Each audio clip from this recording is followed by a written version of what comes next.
Everyone, this is Tamanna and welcome back to the Shiksha Zone. So CTET की परीक्षा में अब आप लोगों की ज्यादा समय नहीं बचा है।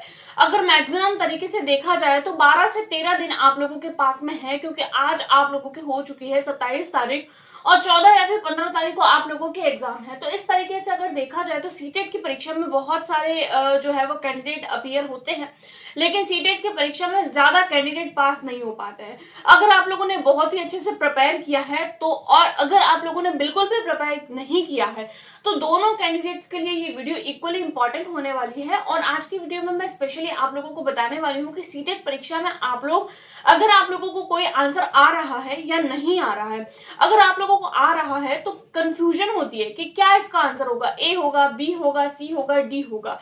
तो इस तरीके से हम चारों ऑप्शंस को किस तरीके से कम टाइम के अंदर हम लोग कंज्यूम करके उसका आंसर तक पहुंच सकते हैं। और अगर ऐसे कैंडिडेट जो फर्स्ट टाइम इस परीक्षा को दे रहे हैं और अगर उन लोगों को लगता है कि मेरे पास में 10 दिन का समय है और इस परीक्षा में क्या पता मैं कुछ ऐसी टेक्निक का यूज करूं कि मेरे सीटेट की परीक्षा पास हो जाए, तो दोनों के लिए इक्वली इंपॉर्टेंट होने वाली है। वीडियो को एंड तक जरूर देखिएगा, काफी इंटरेस्टिंग चीजें मैं आज की वीडियो में आप लोगों के साथ में डिस्कस करने वाली हूँ। आज की वीडियो स्पेशली हमारा टॉपिक होने वाला है कि सीटेट परीक्षा में तुक्का कैसे लगाए। देखिए, तुक्का का मतलब ये नहीं होता है कि ए बी सी डी इसमें से कोई भी एक चूज कर लिया right, A B C D कोई भी चूज कर लिया राइट, नहीं। सीटेट की परीक्षा में अगर आप लोग तुक्का भी लगाते हैं ना तो कई बार आप लोगों के जो है वो 5 से 6 नंबर, इवन इससे भी ज्यादा नंबर आप लोग अपने तुक्के से भी बढ़ा सकते हैं। कैसे बढ़ा सकते हैं, तो देखिए कुछ कुछ तरीके होते हैं, क्योंकि सीटेट की परीक्षा कोई ज्यादा टफ नहीं होती है और इजी सा एग्जाम होता है, बस कुछ टेक्निक्स का यूज करना होता है। अब मैक्सिमम लोगों के माइंड से यही सुनते हैं कि मेरा तो 20 से 25 दिन में हो गया, मेरा तो 1 महीने में हो गया। कुछ कुछ लोग तो ऐसा भी बोलते हैं कि हमने तो 10 से 12 दिन बस कुछ कुछ मोस्ट इंपॉर्टेंट बातों का ध्यान रखा था तो हम लोगों का सीटेट क्वालिफाई हो गया।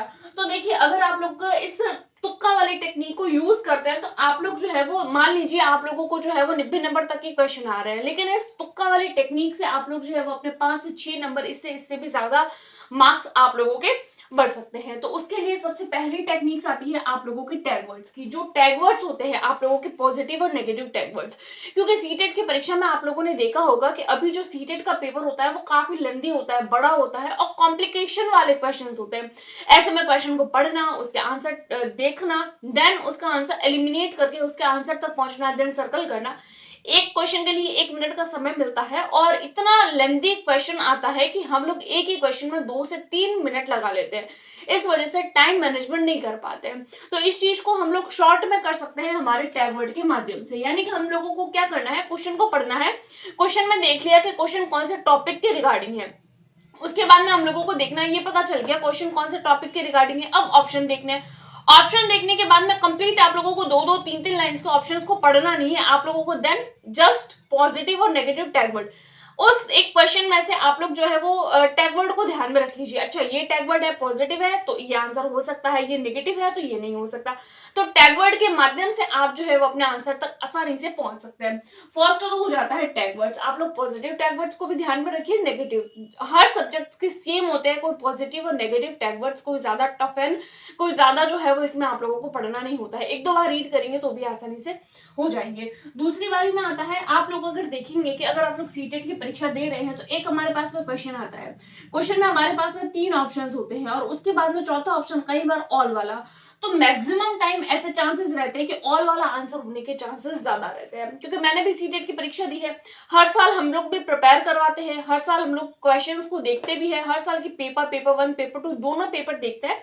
सीटेट में आप लोगों को मैक्सिमम टाइम यही आंसर देखने को मिलेगा कि अगर किसी क्वेश्चन में तीन ऑप्शन है, ऑल वाला ऑप्शन है, तो ऑल वाला आंसर पर ही आप लोगों को जाना है। ये उस कंडीशन में करना है जब आप लोगों को उस क्वेश्चन का आंसर नहीं आ रहा है, कि बिल्कुल भी नहीं आ रहा है, बिल्कुल छोड़ रहे हैं, तो ऑल वाला लगा लीजिए। तो आप लोगों के 80% जो है वो राइट होने के चांसेस रह सकते हैं। उसके बाद में कई बार कुछ कुछ क्वेश्चंस ऐसे आते हैं, मान लीजिए ये क्वेश्चन है, अब उसमें क्वेश्चन ऑप्शंस होते हैं, जैसे ए ऑप्शन हो गया, B option, C option and D option. अब ए ऑप्शन कुछ होता है, बी ऑप्शन कुछ होता है और सी में आता है आप लोगों के बोथ। बोथ का मतलब है ए और बी। तो मैक्सिमम टाइम आप लोगों के चांसेस रहेंगे कि आप लोगों के सी वाला होने का चांसेस है। ये ऑप्शन में कब लगाना है, जब आप लोगों को नहीं पता है कि आंसर ये नहीं होगा, यानी कि आप लोगों को नहीं पता है कि क्वेश्चन का आंसर क्या होने वाला है। कई बार ऐसा होता है कि आप लोगों को पता है का भाई इसका आंसर 100% ए ही होने वाला है या 100% बी ही होने वाला है, लेकिन आप लोगों को जब पता ही नहीं है कि ए होगा या बी होगा, दोनों में से एक का भी नहीं पता, तो आप बोथ पर जा सकते हैं। तो आप लोगों के 80 से 85% चांसेस है कि आप लोगों की बोथ वाला आंसर राइट हो सकता है। लेकिन अगर आप लोगों को ये चीज पता है ना कि कंफर्मली ए ही आंसर है, तो आप लोग बोथ पर मत जाइए। अगर आप लोगों को कंफर्मली पता है कि बी ही इसका आंसर है, तो आप लोग बोथ पर मत जाइए। तो आप लोग जो है वो ए या बी जो आप लोगों को आंसर आता है उस पर जाइए, अदरवाइज या फिर तो आप ऑल पर जा सकते हैं या फिर बोथ पर।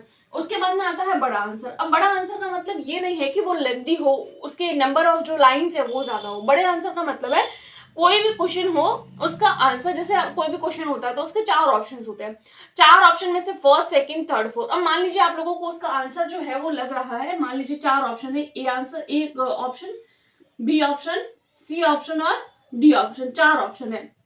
अब इन 4 ऑप्शन में से आप लोगों के इसमें कुछ ना कुछ लिखा हुआ होता है। अब कई बार ऐसा होता है कि मान लीजिए ये आप लोगों के 2 लाइन का है, ये 3 लाइन का है, ये 4 लाइन का है और ये 1 लाइन का है। तो अगर आप लोग ऐसा सोचे कि बड़ी लाइन वाला आंसर तो सी है, तो आप लोग सी पे लगा लीजिए। नहीं, इसका मतलब ये नहीं है कि आप लोग बड़े आंसर पर जाएंगे।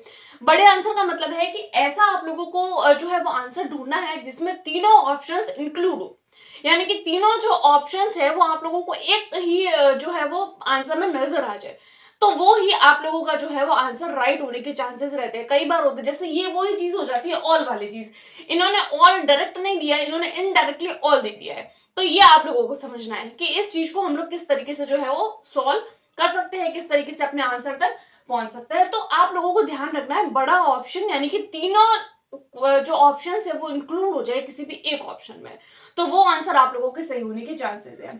उसके बाद में हमारा नेक्स्ट टॉपिक है कि पैसेज को ध्यान में रखकर आंसर करना है। जी हाँ, ये बात आप लोगों को ध्यान रखनी है। ये चीज आती है आप लोगों के लैंग्वेज वाले पोर्शन में, चाहे आप लोगों ने कोई भी लैंग्वेज भरी हो, हिंदी भरी है, इंग्लिश भरी है, उर्दू भरी है, संस्कृत, पंजाबी, कोई भी आप लोगों ने लैंग्वेज भरी है, तो एक बात ध्यान रखें, पैसेज को सॉल्व करते टाइम में अपना एक्स्ट्रा दिमाग ना लगाएं। अगर आप लोग पैसेज को सॉल्व कर रहे हैं तो ऐसा ना सोचे कि इस क्वेश्चन का आंसर ये नहीं होगा, ये हो सकता है, नहीं। आप लोगों को उस समय अपना दिमाग नहीं लगाना है। उस समय में आप लोगों को देखना है कि जो पैसेज है, पैसेज में क्या पूछ रहा है, आप लोगों को एज पर पैसेज का आंसर सॉल्व करना है। अपना एक्स्ट्रा ऑर्डिनरी दिमाग लगा के और अपना जो है वो समय खराब करके हम लोगों को आंसर नहीं फिल करना है। पैसेज में एक ही बात का ध्यान रखना है, आप लोगों को पैसेज को ध्यान में रखकर आंसर फिल करें। अगर आप लोग लैंग्वेज वाला पोर्शन कर रहे हैं तो अगर आप लोग अपना दिमाग लगा के अलग से आंसर निकाल रहे हैं कि ऐसा नहीं होता है, रियल में तो ऐसे होता है बट पैसेज में ऐसे दिया है तो मैं तो रियल वाला लगाऊंगा, तो आप लोगों की गलत हो जाएगा। रियल में भले ही कुछ भी हो रहा है लेकिन पैसेज में अगर गलत भी लिखा है ना, तो आप लोगों को गलत वाला सही मानना है, क्योंकि हम लोगों को हमारा नंबर चाहिए। हम लोगों को वहां हम चैलेंज तो नहीं करना है कि ये सही है ये गलत है। हम लोगों को उस टाइम पे किसी विभाग को चैलेंज नहीं करना है, हमको सिर्फ हमारे नंबर से मतलब है, और नंबर हम लोगों को मिलेगा पैसेज को पढ़ के देन उसका आंसर करके। ये बात हो गई। अगली बात आती है आप लोगों की चाइल्ड सेंटर्ड। कोई भी ऑप्शन आप लोगों को दिया हो तो ऑप्शंस में ध्यान रखें। आप लोगों को कई बार ऐसा होता है कि पॉजिटिव क्वेश्चन वाले आंसर दिए हुए होते हैं, नेगेटिव क्वेश्चन वाले आंसर दिए हुए होते हैं, ऑप्शंस इस तरीके से होते हैं कि हम कंफ्यूज हो जाते हैं। तो मैक्सिमम टाइम अगर आप लोगों को पॉजिटिव वाले क्वेश्चन पूछे हो तो ध्यान रखें, जहां पर आप लोगों की चाइल्ड सेंटर्ड तरीके का क्वेश्चन है, जिसमें बच्चे को सेंटर रख के बच्चा कोई भी काम कर रहा है, कोई भी क्वेश्चन जो है वो उसमें बच्चा एक्टिव है, तो जिस ऑप्शन में बच्चा एक्टिव है, बच्चा इंक्वायरी कर रहा है, बच्चा बातचीत कर रहा है, बच्चा क्वेश्चनरी कर रहा है, बच्चा प्रैक्टिस कर रहा है, बच्चा ही एक्टिव है और बच्चा ही सेंटर्ड में, तो वही वाला क्वेश्चन जो है वो आप लोगों को राइट लगाना है। तो ध्यान रखें, जो क्वेश्चन में आप लोगों को चाइल्ड सेंटर्ड यानी कि बच्चे को ध्यान में रखे हुए जो ऑप्शन आप लोगों को ठीक लगता है, तो वो ऑप्शन आप लोगों को लगाना है। देन आता है एलिमिनेशन मेथड। अब एलिमिनेट कैसे करते हैं आंसर को, देखिए मान लीजिए कोई भी क्वेश्चन है, चार जो है वो ऑप्शंस आप लोगों को दिए जाते हैं। अब चारों में कई बार आप लोगों को कंफ्यूजन होती है कि चारों में से कौन सा आंसर होगा, फर्स्ट होगा, सेकंड होगा, थर्ड होगा, फोर्थ होगा। तो चारों में से आप लोगों को एक को नहीं ढूंढना है कि चारों में से कोई भी एक आंसर तक पहुंचू। तो उस समय में आप लोगों को क्या करना है, आप लोगों को उस समय में करना है, चारों में से मुझे मान लीजिए नहीं पता चल रहा है कि मैं कौन से आंसर तक पहुंचू, तो आप लोग पेडागोजी के लिए क्या करेंगे, आप लोग जो 3 ऑप्शन है उनको एलिमिनेट करेंगे। कि भाई आप लोगों को पता है कि कोई क्वेश्चन है मान लीजिए, उसमें आप लोगों को लग रहा है कि भाई इसका फर्स्ट ऑप्शन तो नहीं होगा, तो उसको आप लोग कट कर लो। सेकंड ऑप्शन भी आप लोगों का नहीं होगा तो उसको भी कट कर लो। अब थर्ड और फोर्थ में आप लोगों को कंफ्यूजन है, तो उसमें देखिए कि ये सारी चीजें कौन से क्वेश्चन ऑप्शन में आप लोगों को इंक्लूड होती हुई नजर आ रही है। किसी क्वेश्चन में चाइल्ड सेंटर्ड आ रहा होगा, किसी में टैग वर्ड्स आ रहा होगा, किसी में बड़ा आंसर आ रहा होगा, किसी में पैसेज की दिक्कत होगी। तो जो चीज आप लोगों को उस क्वेश्चन में लग रही है ना, तो वो आप लगा लीजिए, तो वो आप लोगों के चांसेस सही होने के चांसेस ज्यादा है। और ये सारी चीजें तभी फॉलो करनी है जब आप लोगों को क्वेश्चन का आंसर 100% नहीं पता है, कि मैं मुझे पता ही नहीं है, मैं बिल्कुल ही गलत करूंगा, तो ये कुछ ट्रिक्स को फॉलो कर लेते हैं। देन आप लोगों का आता है टाइम मैनेजमेंट। ये सबसे बड़ी दिक्कत रहती है, क्योंकि क्वेश्चन बड़ा, आंसर बड़ा, ऑप्शन बड़ा, समय कम, सब चीजें ज्यादा ज्यादा होती है, बस समय ही कम होता है। तो टाइम मैनेजमेंट करें, और टाइम मैनेजमेंट एक ही चीज से आता है, वो आता है प्रैक्टिस से। जितनी ज्यादा प्रैक्टिस करेंगे टाइम मैनेजमेंट करना, उतना ही ज्यादा अच्छे से आप लोग सीख पाएंगे। 10 दिन है, 10 दिन के अंदर टाइम को मैनेज कैसे कर सकते हैं, तो आप लोग OMR शीट को फिल करके कर सकते हैं, क्योंकि पेपर ऑफलाइन होने वाला है और हम लोग टेस्ट दे रहे हैं ऑनलाइन। जब पेपर ऑफलाइन हो रहा है तो टेस्ट सीरीज भी ऑनलाइन नहीं देखिए, ऑफलाइन दीजिए। जैसा पेपर होता है वैसा ही पेपर का पैटर्न आप लोग देखिए, और उसी तरीके का जो है वो टेस्ट देने की आप लोग कोशिश करिए। तो ये कुछ कुछ बातें थी, और ये जो ट्रिक्स है ना, ये तभी फॉलो करनी है जब आप लोगों को आंसर नहीं पता हो। अगर आप लोगों को आंसर पता है तो आंसर लगाइए, नहीं पता है तो इस ट्रिक को फॉलो कर लीजिए। ज्यादा से ज्यादा चांसेस है, आप लोग कई बार ऐसा होता है कि कैंडिडेट जो है वो 2 से 3 मार्क्स से रह जाते हैं, 2 से 3 मार्क्स से। तो ये चीजों को फॉलो करके आप लोग अपने मार्क्स को इंक्रीज कर सकते हैं। सो आज का ट्रिक आप लोगों को कैसी लगी? आई होप आप लोगों को वीडियो पसंद आई होगी। Do like, subscribe and share. Thanks for watching.